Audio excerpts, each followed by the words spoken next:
Assalamualaikum warahmatullahi wabarakatuh. Waalaikumsalam warahmatullahi wabarakatuh.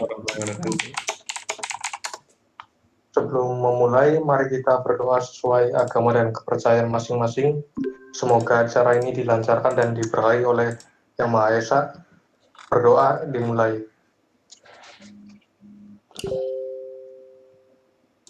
Berdoa selesai. Kepada yang terhormat Bang Espinala Adrinaldi selaku Koordinator Asisten Lab, dan terima kasih kepada teman-teman semua yang telah hadir di acara Net Discuss ini. Sebelum Net Discuss dimulai, saya ingin menjelaskan secara singkat apa itu Net Discuss. Net Discuss adalah acara sharing session oleh alumni-alumni Asisten Lab Adaptive Network yang diadakan sebulan sekali. Di acara ini, mereka akan berbagi pengetahuan-pengetahuan dan ilmunya yang mereka peroleh dalam dunia kerja. Untuk acara Net Discuss kali ini, topik yang akan dibahas bertema Start Your Career as a System or Cloud Engineer yang akan dibawakan oleh Bang Sufardia Ulhak. Langsung saja tanpa bicara panjang lebar, Bang Sufar, tempat dan waktunya dipersilakan. Oh, okay. Wait a second.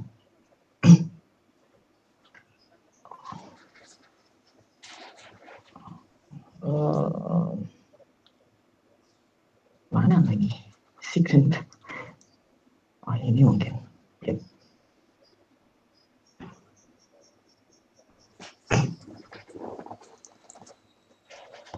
Saya kelihatan kan? Kelihatan, Bang.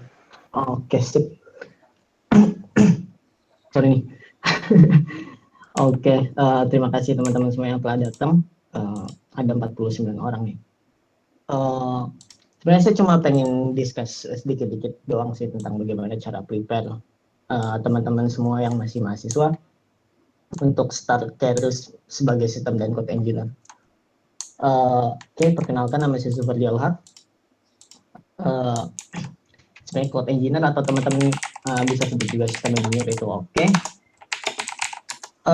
Saya bekerja di Gojek sebagai cloud platform engineer, divisinya di GoPay, jadi GoPay Engineering. Itu sudah selama dari Februari 2019.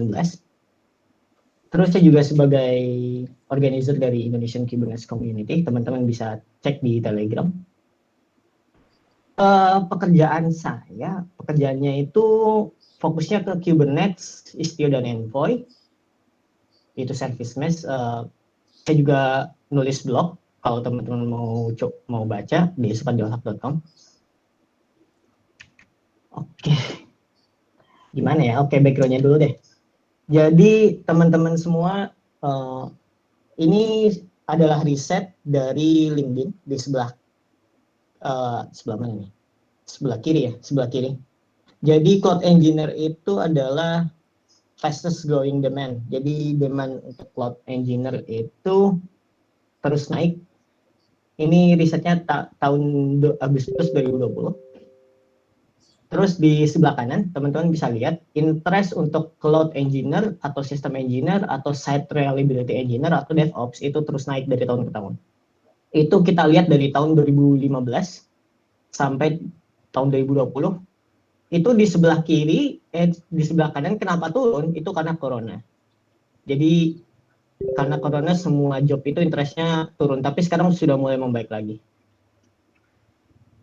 Dan oke. Sebenarnya untuk start career sebagai cloud engineer atau system engineer itu kita butuh beberapa skill set initialnya. Jadi teman-teman di sini kalau pengen jadi cloud engineer atau system engineer itu atau cloud engineer itu disarankan dari skala mulai belajar beberapa skill set ini.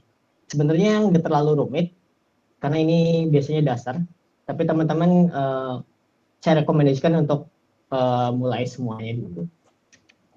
Belajar dulu, ya.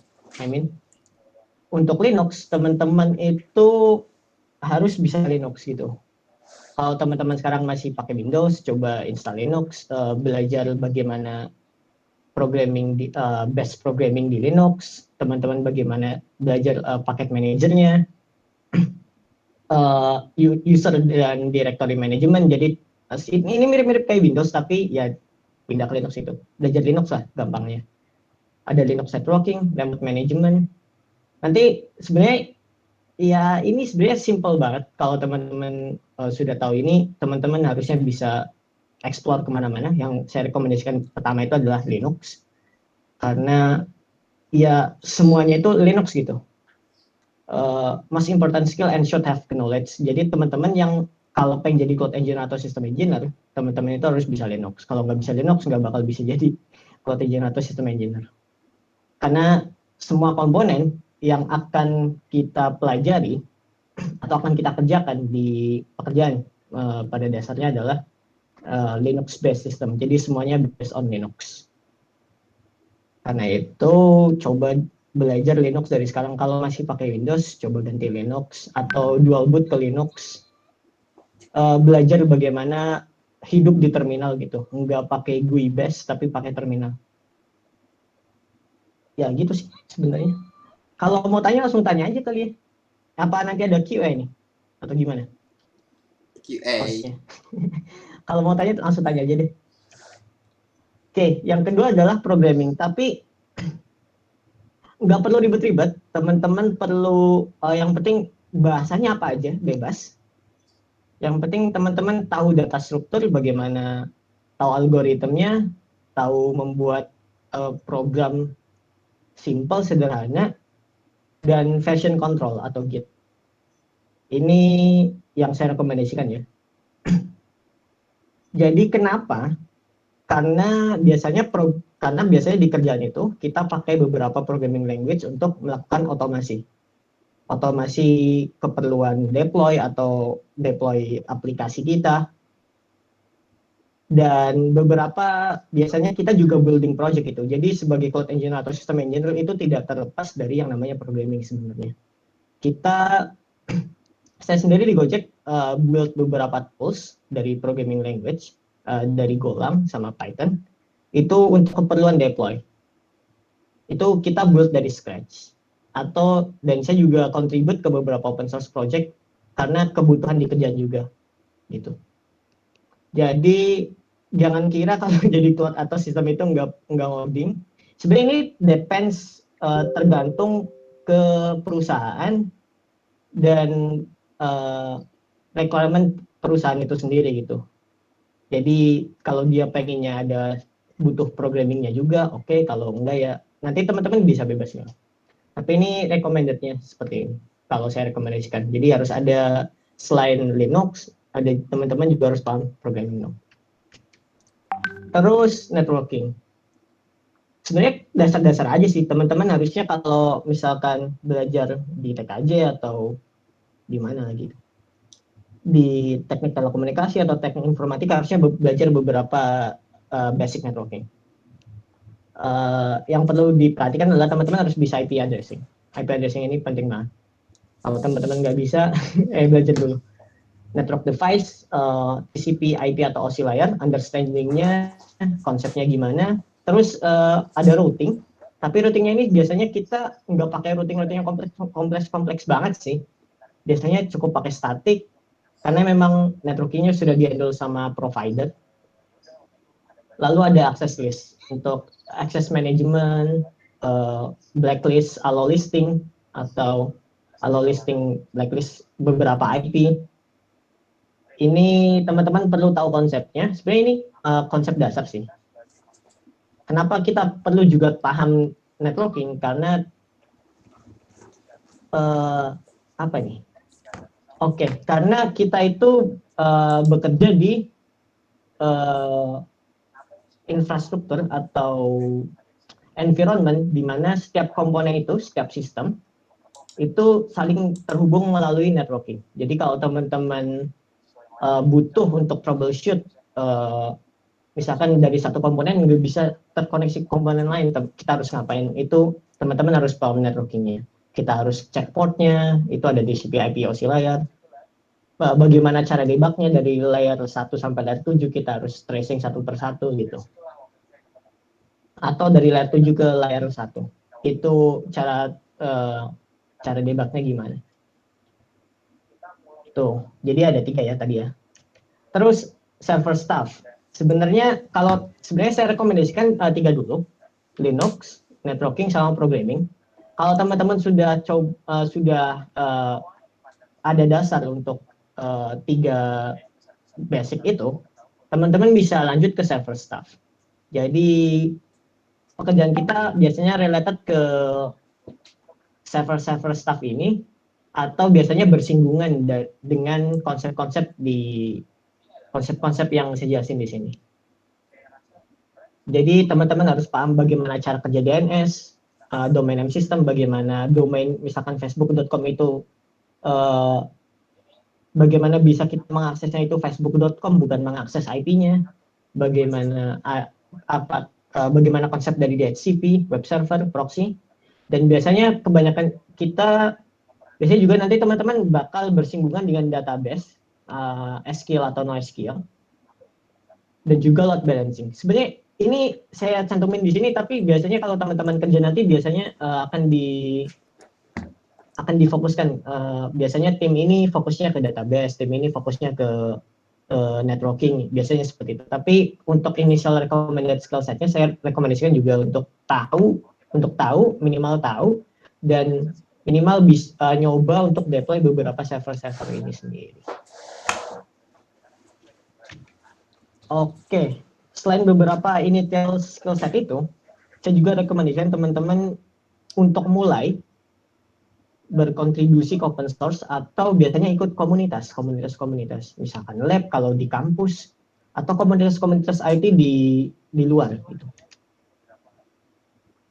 Jadi kenapa saya sarankan untuk join komunitas? Karena komunitas ini biasanya ada grupnya sendiri, teman-teman kalau kebingungan bisa tanya di sana. Tapi biasanya aturan-aturan di komunitas ini teman-teman biasanya cari dulu di Google, baru kalau mentok tanya di komunitas. Jangan misalkan tahu-tahu tanya gitu. Biasanya ya, karena memang kan community, orang-orangnya nggak selalu baik untuk menjawab gitu.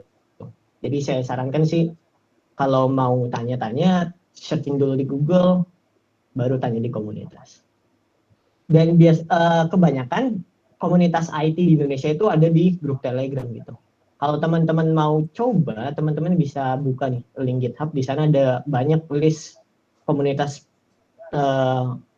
grup di Telegram. Teman-teman bisa join satu persatu. Sebenarnya kalau komunitas sendiri, kita itu tidak terbatas ke komunitas di Indonesia gitu. Teman-teman bisa join komunitas global yang dari berbagai negara, dari seluruh dunia. Biasanya mereka itu tergantung platformnya ya, misalkan Kubernetes itu komunitasnya di Slack. Slack itu mirip Discord sih, tapi untuk kerja biasanya. Itu di Slack, teman-teman bisa tanya di sana, dan itu melatih bahasa Inggris sebenarnya sih, ngetik ya, karena bertanya pakai bahasa Inggris ya. Teman-teman juga bisa join meetup-nya, meetup entah komunitas di Indonesia atau meetup global.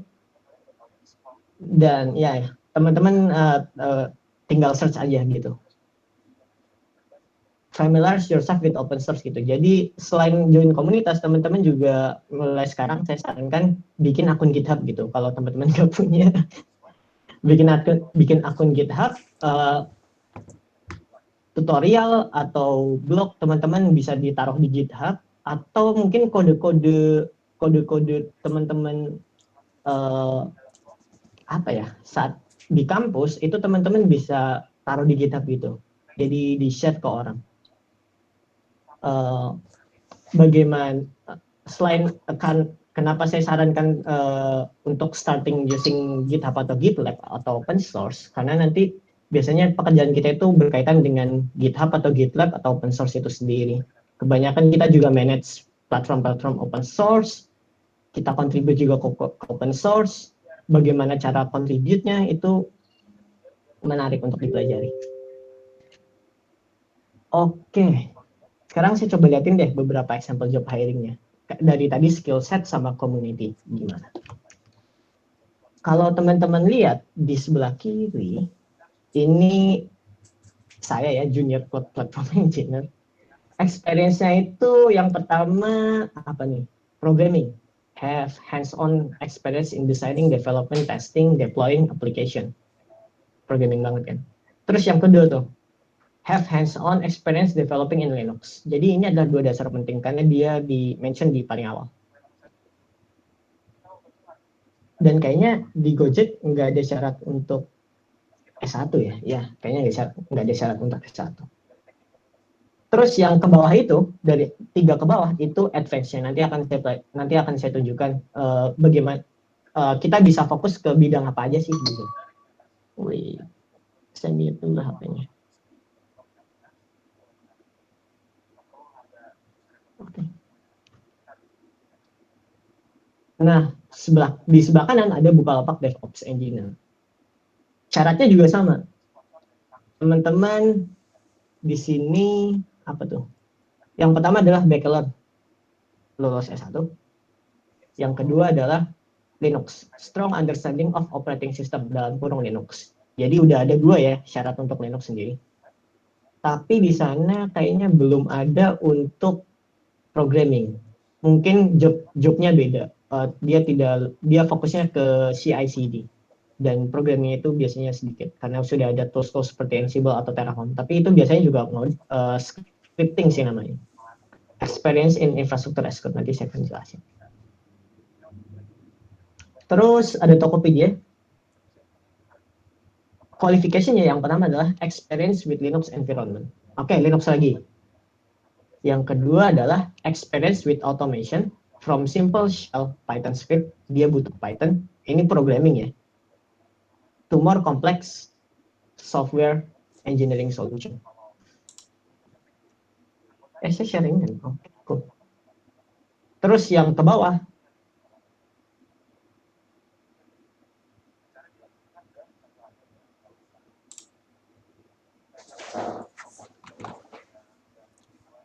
DC.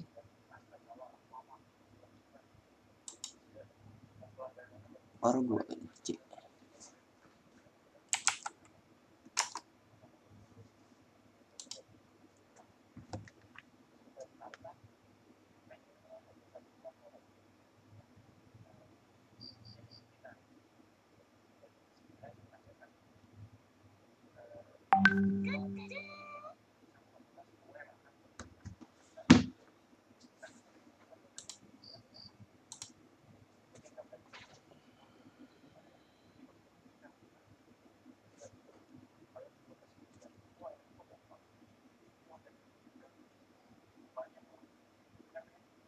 Halo, Bang. Suaranya mati ya, Bang? DC kayaknya. Nyanyi ter. Show. Nyanyi, Bang. Eder.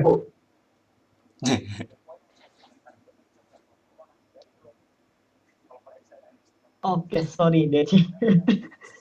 Sialan banget. Lanjut. Oke. Lanjut, tadi sampai mana nih? Bentar, saya share dulu. Tokopedia tadi. Oh, Tokopedia. Oh, mana lagi? Wait a second. Waduh. Screen satu ini, Pak.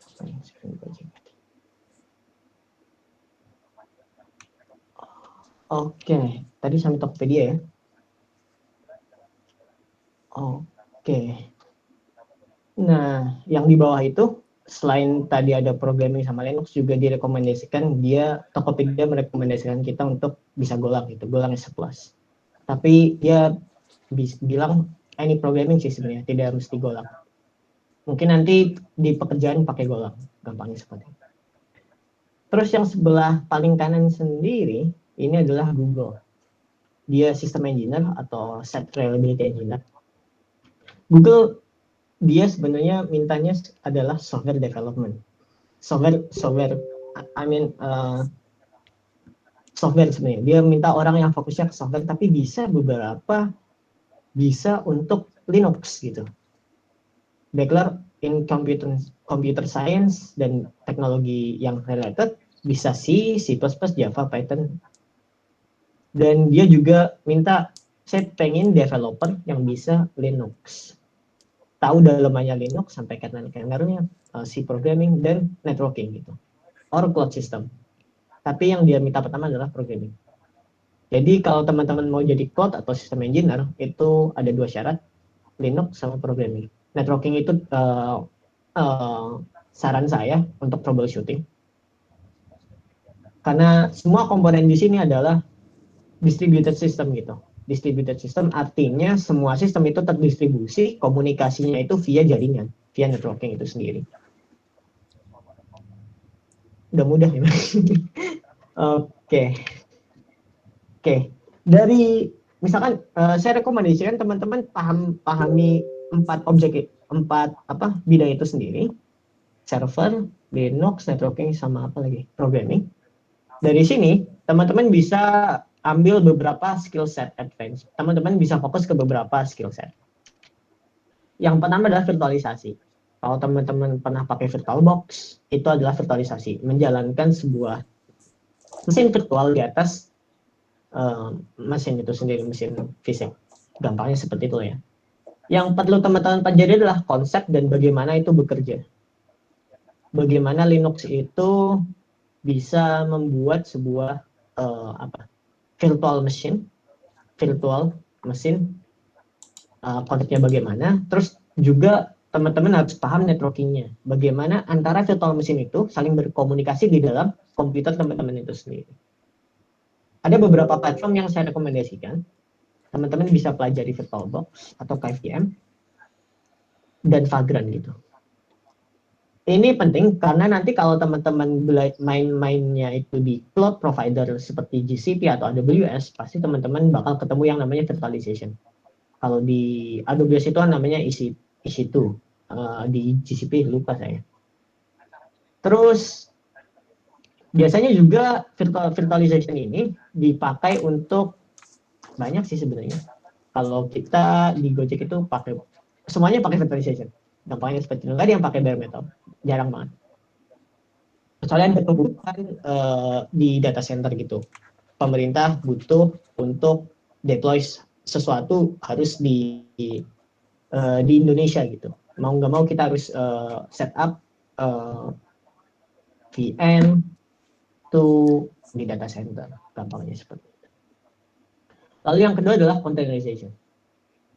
Ini nanti teman-teman lebih banyak mainan containerization daripada virtualization. Sebenarnya ini depends dari pekerjaannya, depends bagaimana perusahaan itu kerjanya gimana gitu.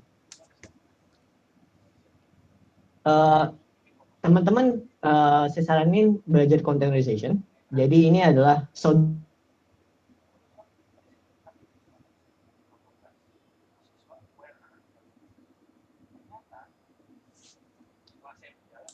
DC lagi nih. Enggak deh.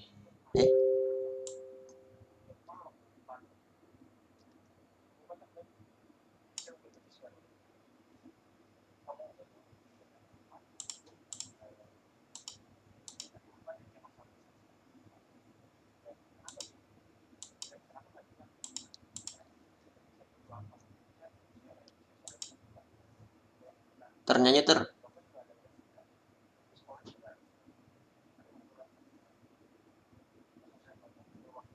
Peter nyanyi, Peter.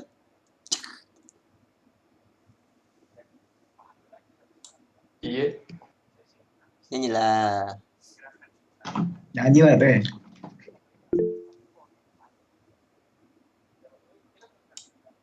Asik. Bang Jupar ada yang ngefans.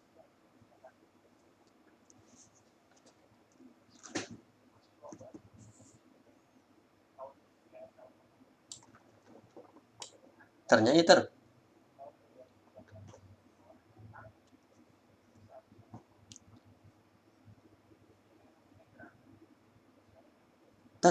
Peter, nyanyi.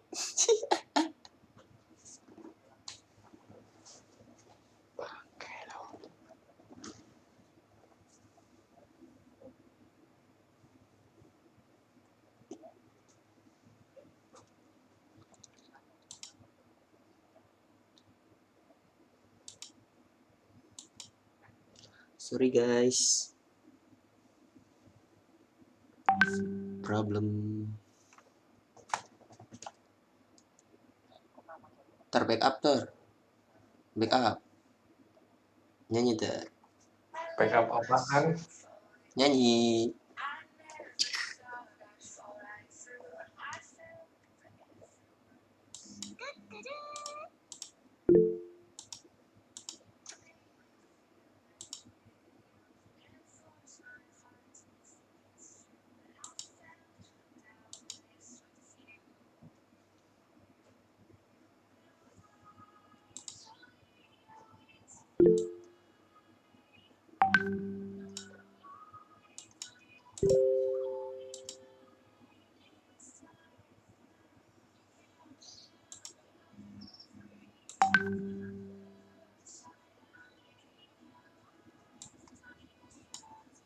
Jackson.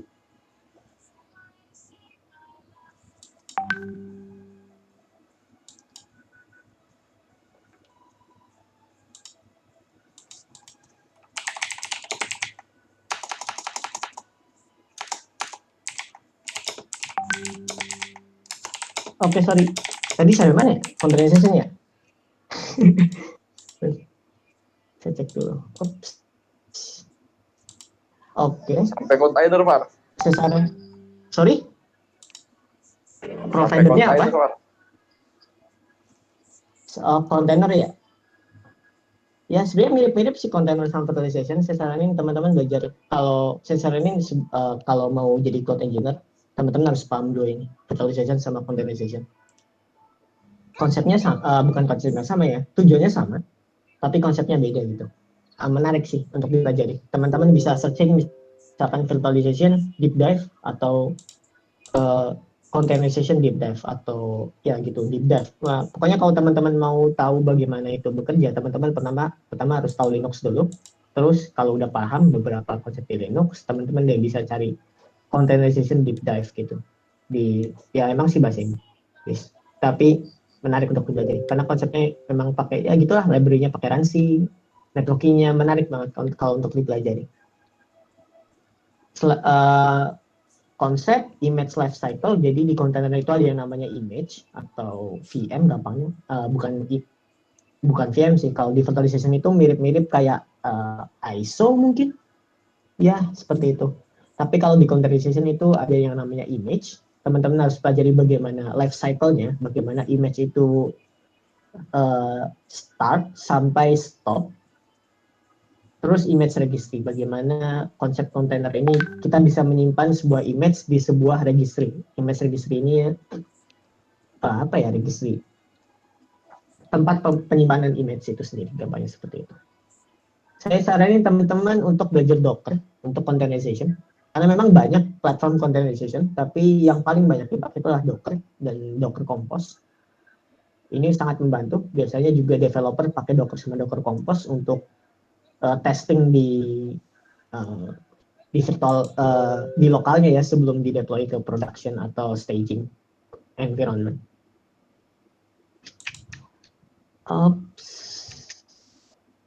Nah, terus setelah teman-teman juga bisa belajar cloud computing. Cloud computing ini basisnya adalah virtualization. Jadi setelah paham virtualization, teman-teman bisa langsung belajar cloud computing. Jadi sebenarnya konsepnya sama antara cloud computing sama virtualization. Tapi cloud computing ini kita yang manage sendiri gimana ya? Konsepnya banyak sih, ada infrastruktur as a service, ada platform as a service, ada application as a service. Tapi biasanya yang yang dipakai itu adalah infrastruktur as a service seperti OpenStack atau public cloud seperti AWS dan GKE. Jadi sebenarnya apa ya? Abstraksi di atas virtualization gitu. Jadi untuk memudahkan bagaimana kita membuat sebuah virtual machine, dibuatlah cloud computing. Jadi user itu mudah untuk deploy sesuatu ke virtualization itu sendiri. Abstraksinya adalah cloud computing itu sendiri, platformnya biasanya OpenStack. Ini yang open source. Saya rekomendasikan OpenStack. Kalau public cloud bisa teman-teman bisa coba AWS atau GKE itu sendiri. komponennya yang biasanya banyak dipakai itu adalah computing atau virtualization, networking di atas cloud computing itu bagaimana, load balancer, dan security group. Security group ini kalau kita bandingkan dengan networking itu sebenarnya access list, gampangnya seperti itu. Nah, terus kalau teman-teman pengen dalamin ke containerization, ada yang namanya container orchestration. Nah, ini saya rekomendasikan teman-teman belajar Kubernetes. Sekarang semuanya itu migrasi atau menggunakan Kubernetes. Banyak komponen yang di virtual machine dipindah ke Kubernetes. Banyak startup yang sudah implement Kubernetes, di Gojek juga implement Kubernetes, semua aplikasinya kebanyakan di Kubernetes. Kalau saya bilang teman-teman harus belajar Kubernetes dan belajar semua yang related sama Kubernetes itu sendiri. Karena Kubernetes ini future kalau saya bilang. Menarik sih. Tapi sebelum ke sini teman-teman belajar dulu ya kalau belum punya dasarnya. Seperti Linux. Karena memang Kubernetes ini dideploy di atas Linux. Dia menggunakan konsep Linux itu sendiri.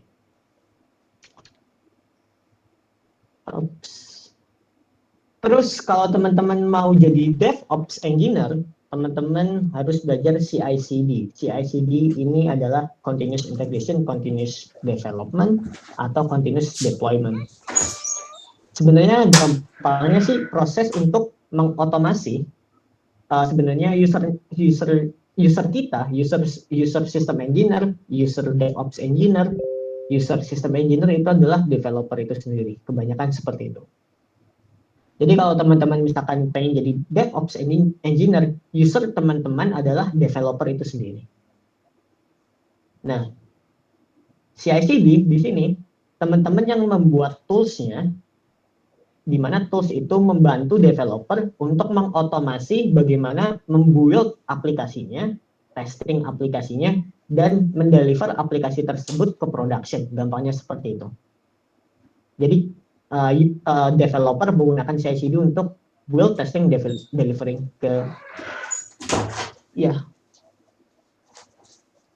toolsnya kebanyakannya itu GitLab CI, GitHub, Jenkins, dan teman-teman harus paham juga Artifactory. Artifactory ini storage di CI/CD, bukan storage juga sih, Artifactory namanya.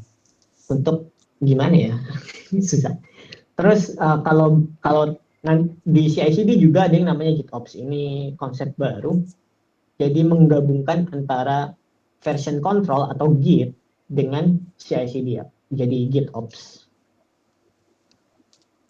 Yang pasti teman-teman harus belajar GitLab CI atau Jenkins atau GitHub gitu untuk CI/CD. Bagaimana menarik lah pokoknya. Tapi teman-teman bisa fokus deh kemana dulu. Teman-teman bisa pilih. Saya mau fokusnya ke CI/CD, bisa belajar GitHub atau Jenkins. Kalau saya fokusnya ke yang monitoring misalkan. Oke. Saya udah bahas banyak. Yang paling dasar adalah monitoring. Jika aplikasi kita nggak punya monitoring itu susah, debugging susah, lihat semuanya susah. Jadi semua sistem itu harus punya yang namanya monitoring, alerting, logging gitu.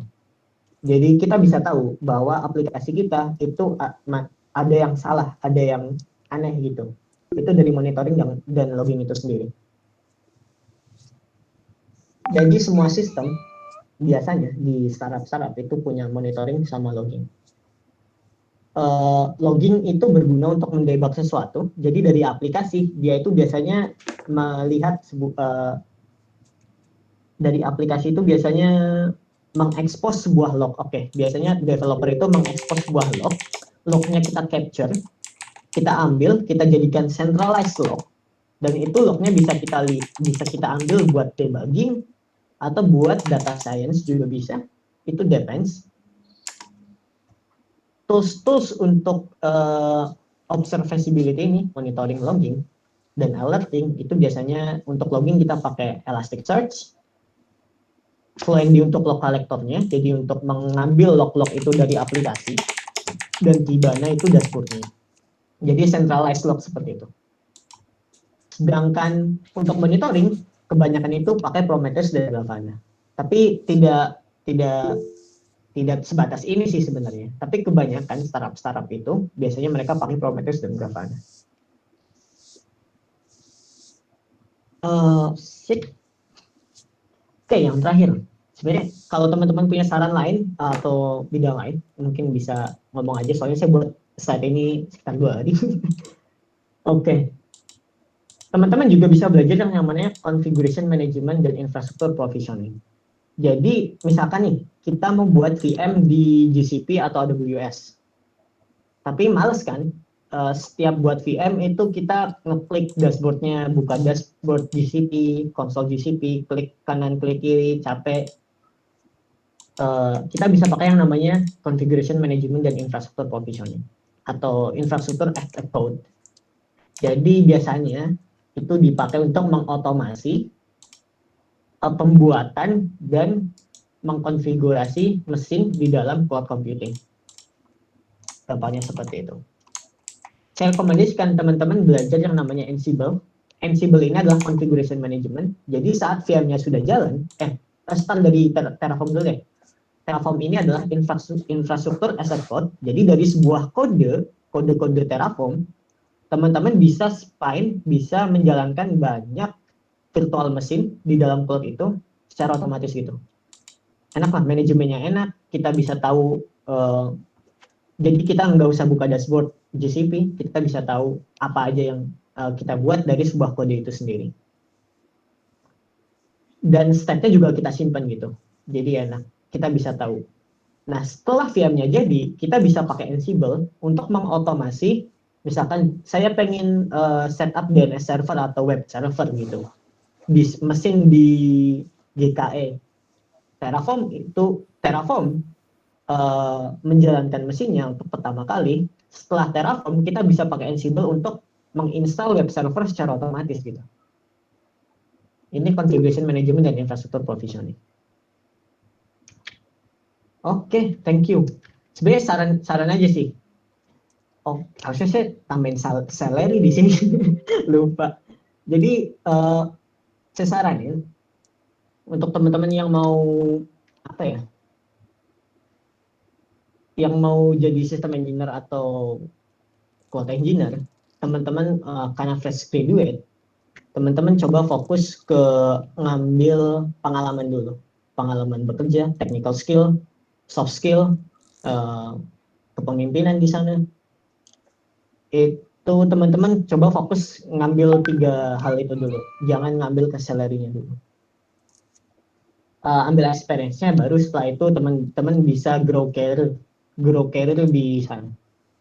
Dan biasanya sebuah perusahaan juga punya career growth. Teman-teman biasanya di perusahaan itu ada dual stack, dual path gitu. Teman-teman mau fokus ke manajemen atau mau fokus ke engineering itu sendiri. Biasanya di perusahaan-perusahaan seperti Google, teman-teman kalau mau fokus ke manajemen tapi pengen tetap technical, teman-teman bisa jadi yang namanya engineering manager, terus career path-nya jadi CTO, bla bla bla. Karena memang itu manajerial gitu. Tapi kalau teman-teman, saya pengennya fokus ke teknik aja nih, teman-teman bisa follow path-nya individual contributor. Jadi paling tinggi itu adalah dari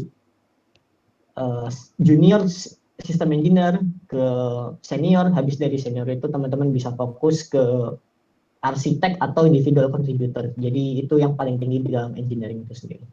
Karena biasanya biasanya tidak semua orang itu bagus dalam memanage person gitu. Itu ada skillnya. Kalau saya jujur, saya nggak terlalu suka manage orang. Jadi career path-nya kayaknya sih lebih ke engineering, jadi arsitek atau individual contributor seperti itu. Yang penting teman-teman pertama sekarang pelajarin dulu initial skill-nya. Setelah itu teman-teman bisa deh grow career ke mana? Ke engineering atau ke managerial gitu. Itu masih lama. Tapi yang paling pertama adalah teman-teman dapat kerja dulu. Oke. Untuk salary sih saya bisa bilang salary untuk cloud atau sistem ini cukup lumayan. di Indonesia itu antara startnya dari 45 juta sampai 30 juta ada. Depends sih sebenarnya, tergantung senior atau arsitek, itu depends tergantung perusahaannya. Pinter-pinter temen aja milih di mana gitu. Sebenarnya juga salary ini tidak selalu salary besar itu tanggung jawabnya juga besar gitu, gampangnya seperti itu sih. Oke, kalau ada pertanyaan, mana nih? Perbedaan paling dasar dari pekerjaan yang akan dilakukan DevOps dengan cloud engineer. Nah, ini perbedaannya. Perbedaannya itu tergantung perusahaan itu sendiri gitu. Makanya saya juga bilang, ini perbedaannya DevOps sama cloud apa gitu kan. Tapi biasanya DevOps itu fokusnya ke ini. Nih, di DevOps itu dia harus bisa CI/CD, yang tadi, terus dia juga bisa monitoring atau infrastruktur as code. Pokoknya lebih ke DevOps, lebih ke membantu developer gitu. Tapi kalau cloud engineer biasanya itu lebih ke manage sistemnya. Jadi ada dua tim, yang cloud itu manage cloud-nya, yang DevOps itu membantu developer untuk mendeploy ke cloud itu sendiri. Gampangnya seperti itu. Linux yang sering dipakai. Sebenarnya command Linux itu biasanya semuanya sama. Command Linux. Tapi yang biasanya sering dipakai itu adalah Ubuntu sama apa itu? Red Hat Family. Bukan Red Hat juga sih. CentOS. Ubuntu sama CentOS gitu. Tapi itu tidak sebatas itu sih. Banyak yang pakai Linux lain, tapi teman-teman tahu basic command-nya aja. Teman-teman tahu basic dasarnya. Karena semua Linux itu sama. Kebanyakan sama.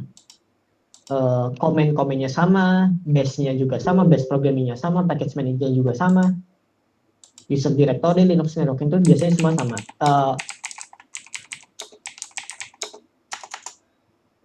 DevStack, oke. Bentar, saya udah mencoba install Linux Goldboot, mengetahui beberapa komen. Untuk belajar Linux, gimana ya? Oh bentar, ada. Nanti dia share, saya lupa websitenya apa. Caranya gimana nih? Escape. Sekarang saya lagi share kan ya?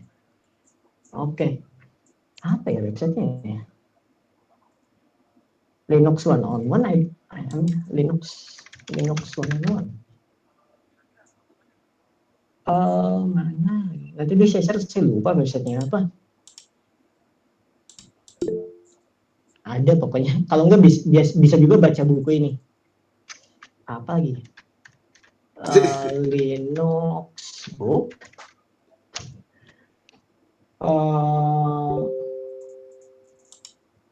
Mana ya? Oh ini buku Linux 1000 page, detail banget, tapi menarik kalau teman-teman baca. Tapi kalau saya saranin dibiasakan dulu menggunakan Linux deh sebelum baca buku ini, karena memang ya dibiasakan dulu bagaimana cara install aplikasi di Linux kalau belum tahu caranya.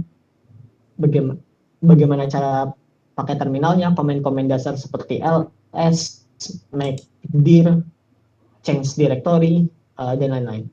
Sebelum baca buku ini, karena buku ini memang detail banget. Apa lagi nih pertanyaannya? Untuk DevSecOps sendiri di dunia industri sekarang bagaimana Bang? DevSecOps. Saya kurang paham sih DevSecOps ini. Biasanya mereka itu saya kurang tahu ya kalau untuk DevSecOps ya, tapi biasanya itu kita punya tim security sendiri. Jadi dia yang biasanya kalau di Gojek belum ada sih role untuk DevSecOps. Jadi DevOps tapi secure gitu, belum ada. Kita punya tim security yang manage itu sendiri, gampangnya seperti itu.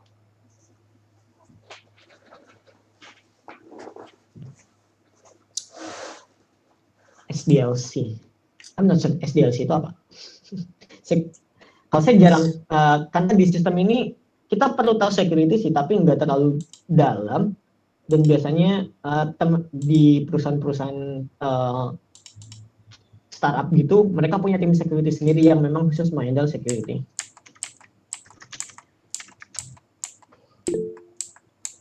Software development. Jangan tanya security ke saya kurang paham. Karena memang fokus saya sih sebenarnya ke service mesh atau bisa lupa namanya service mesh di sini.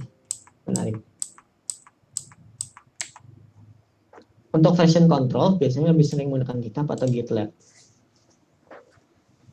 Kalau GitHub itu biasanya perusahaan-perusahaan untuk version controlnya sendiri itu mereka pakai GitLab gitu.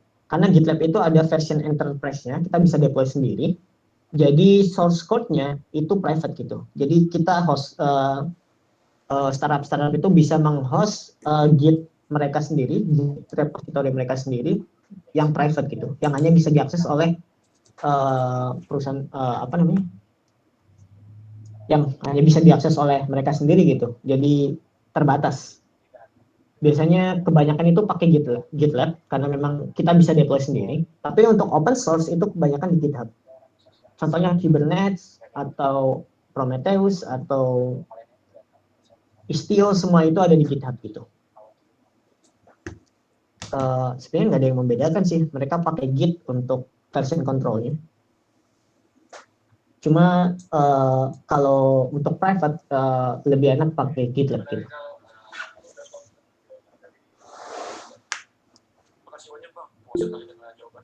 Sip. Gak ditanya lagi. Oke. Bentar. Saya saranin untuk buku teman-teman baca ini. Saya juga start baca.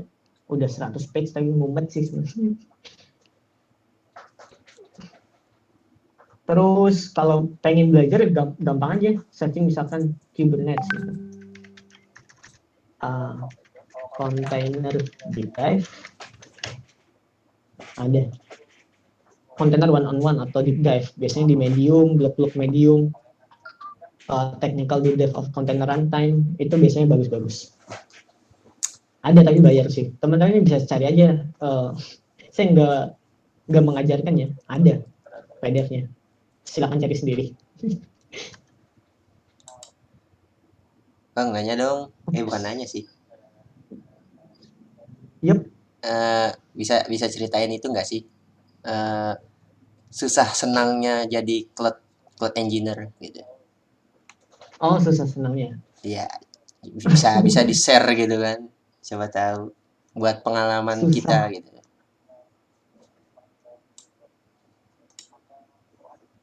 Linux for Dummy. Kalau saya bacanya itu sih, soalnya ini direkomendasikan, saya jawab pertanyaan Mas Restu dulu. Soalnya ini direkomendasikan juga sama teman-teman di Gojek sih, baca buku Unix and Linux System Administrator Book. Ada buku lain sebenarnya, tapi ini lebih ke metodologi, yaitu apa ya? Google SRE Book. Internetnya lemah banget. DC. Oh enggak.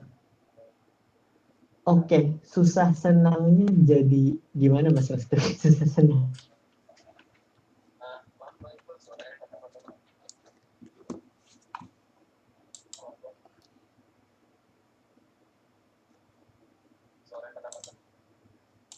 DC.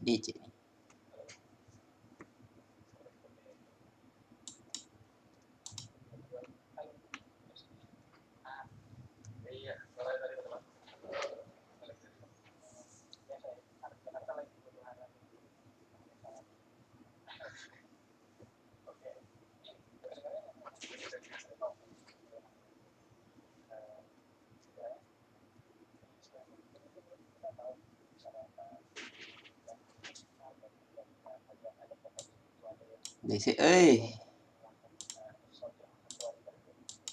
wake up ter.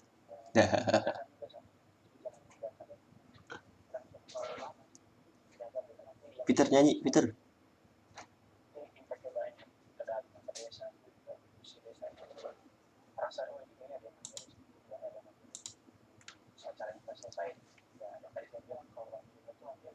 Nyanyi Us.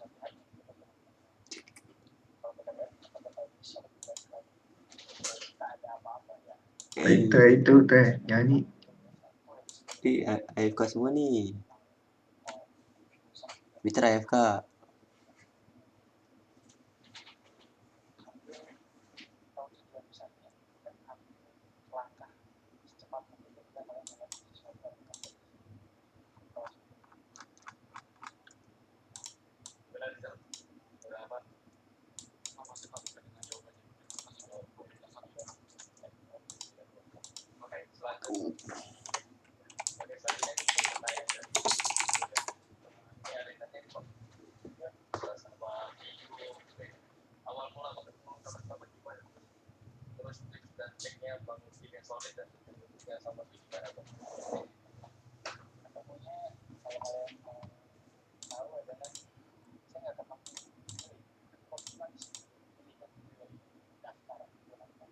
Oke, sorry. Babuk lagi internetnya.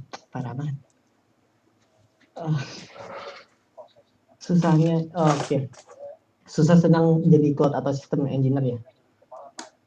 Gampang nih. Kalau susahnya itu,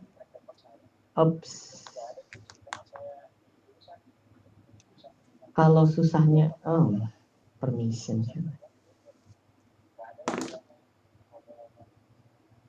Wait a second.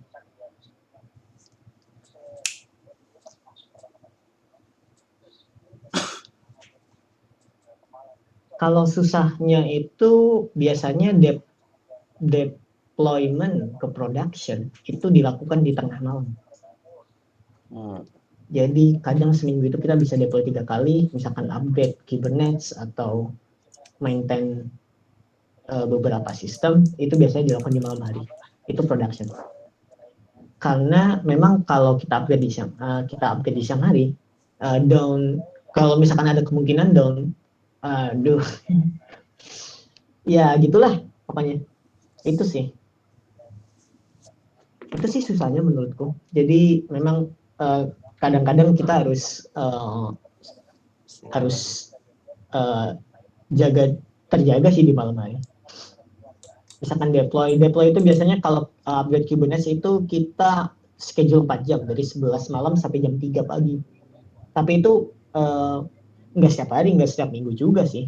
Cuma saat ada version baru dan kita memang harus upgrade, kita upgrade gitu. Dan itu nggak setiap hari.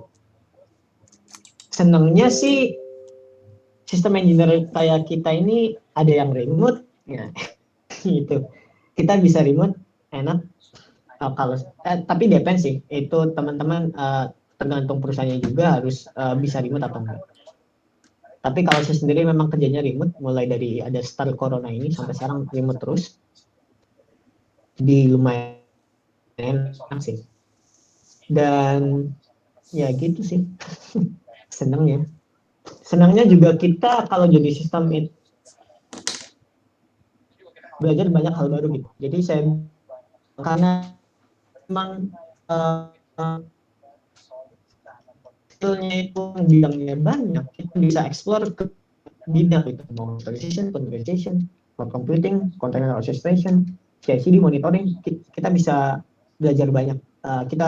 Saya sendiri sebelum masuk ke Gojek itu masih kurang paham di mana ya, monitoring dan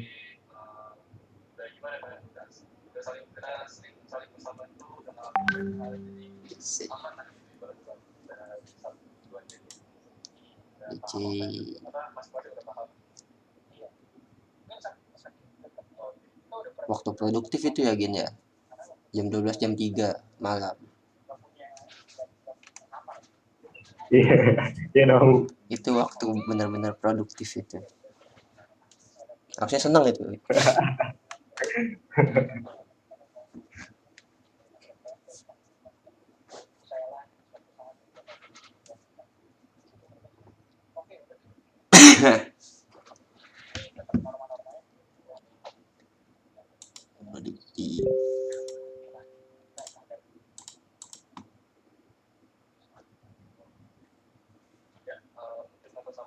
sorry kacau banget internet.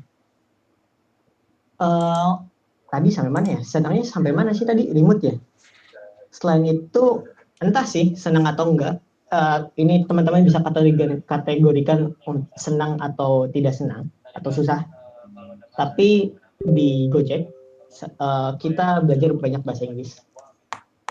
Karena di tim saya sendiri, 4 orang India, 4 orangnya lagi Indonesia. Dan dia itulah kita belajar bahasa Inggris setiap hari karena saya memang pairingnya itu sama orang dari India, jadi kita belajar banyak bahasa Inggris di sana. Semuanya dalam bahasa Inggris. Jadi teman-teman juga yang tadi selain skill set tadi, teman-teman juga dituntut, biasanya kalau startup dituntut untuk bisa bahasa Inggris, ngomong sama nulis dengan baik. Gitu. Nggak baik-baik juga sih. Misalkan nanti akan terimprove sendiri saat teman-teman sudah ya seperti orang India itu mereka start apa adanya. Kalau sudah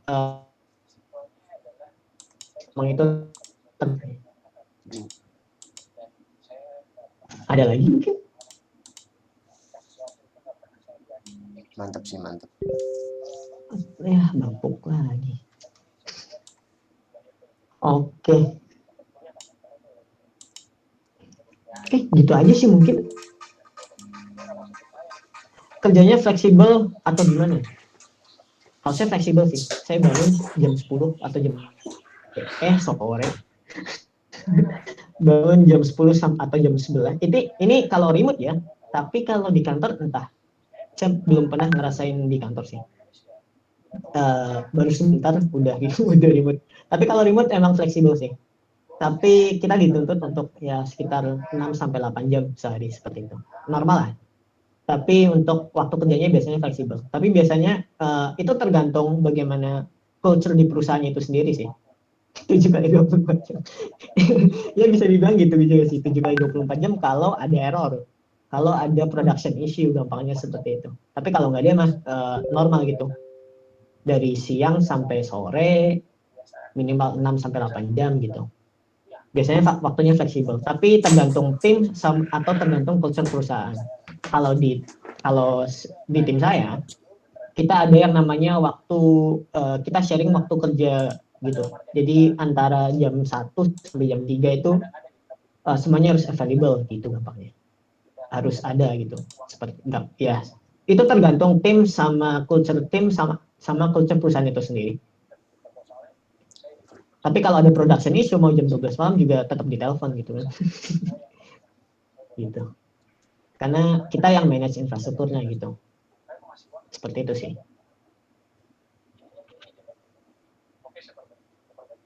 Tapi kalau kerja itu setahu saya ada yang remote gitu. Itu ya manajerial lah. Teman-teman bisa nanti komunikasikan bagaimana culture perusahaannya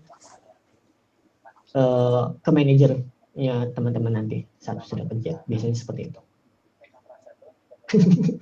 Itu juga 24 jam. Tapi biasanya saya setiap weekend biasanya juga nggak kerja sih, maksudnya tetap produktif gitu gampangnya sih. Yang pasti teman-teman di sini harus tetap produktif mau weekday maupun weekend seperti itu. Oke, mungkin ada yang lain? Kalau enggak kita tutup dalam 1 menit, takut internetnya bapuk lagi. Kayaknya di limit ya. Oke. Mungkin itu aja ya. Tapi kalau teman-teman mau tanya-tanya, teman-teman bisa telegram saya @zulfardjaulah. Apa lagi? Oke. Cool, mungkin itu aja. Oke, terima kasih. Semoga bermanfaat, semoga memotivasi. Nanti slide-nya bisa saya share. Link tele. Tapi jangan harap fast respon ya. Saya kadang-kadang slow responnya. Wait a second. Mana lagi tele? Link tele gimana cara generate-nya, Pin? Oh, gini aja.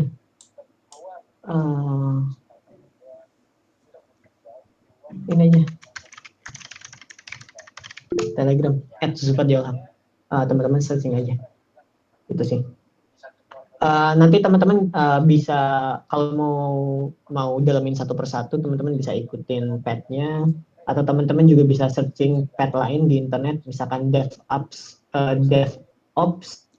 apa tuh namanya, career pad, atau harus apa aja yang harus dipelajarin, itu biasanya depends. Saya bilang tergantung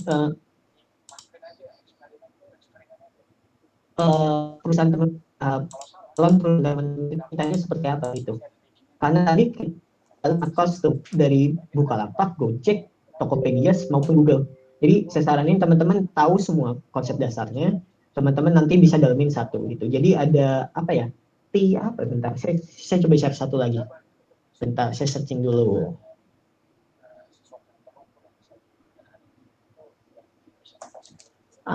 Bentar, saya searching dulu.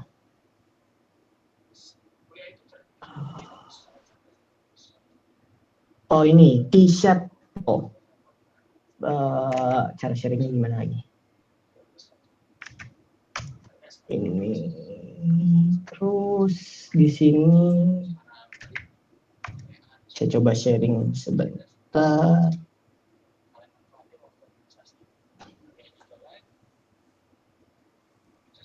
Nah, ini. Jadi saya udah sharing, belum. Jadi ada T-shirt people gitu. Jadi teman-teman coba pakai konsep ini. Jadi teman-teman bisa expert di satu thing, di satu bidang, tapi teman-teman harus bisa capable in a lot of things gitu. Tapi tidak expert ya. Jadi tahu, tapi teman-teman bisa fokus ke satu bidang seperti itu. Jadi T-shirt. Tapi yang paling penting adalah teman-teman tahu dulu cara ini, yang tengah. Teman-teman tahu semua dulu, baru setelah semuanya tahu, teman-teman bisa fokus di satu bidang tertentu seperti itu.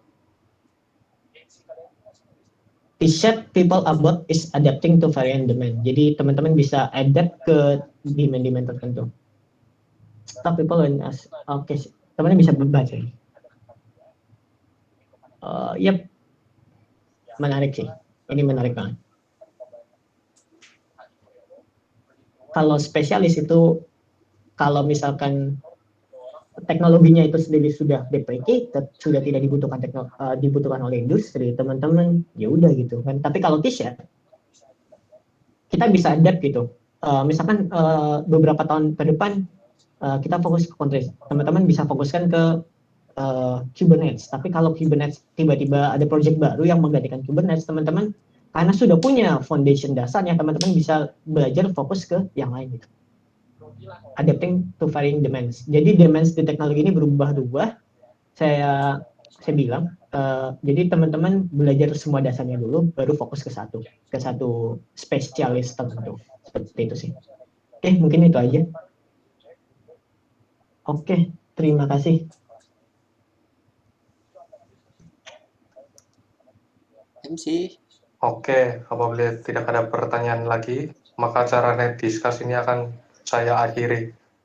Terima kasih saya ucapkan untuk Bang Zufar yang telah bersedia mengisi acara net discuss pertama ini. Semoga ilmu-ilmu yang telah Bang Zufar bagikan dapat kita pelajari dan kita terapkan di masa depan. Karena diawali dengan doa, maka kita akhiri dengan doa. Berdoa sesuai agama dan kepercayaan masing-masing. Berdoa dimulai. Berdoa selesai. Baiklah, acara telah selesai. Dan sampai jumpa di pertemuan net discuss selanjutnya. Oh iya, perhatian buat para peserta Net School, silakan bergabung di Google Meet First Meet Net School. Untuk linknya dapat dicek di grup Telegram. Terima kasih. Thank you, folks. Ya, Bang.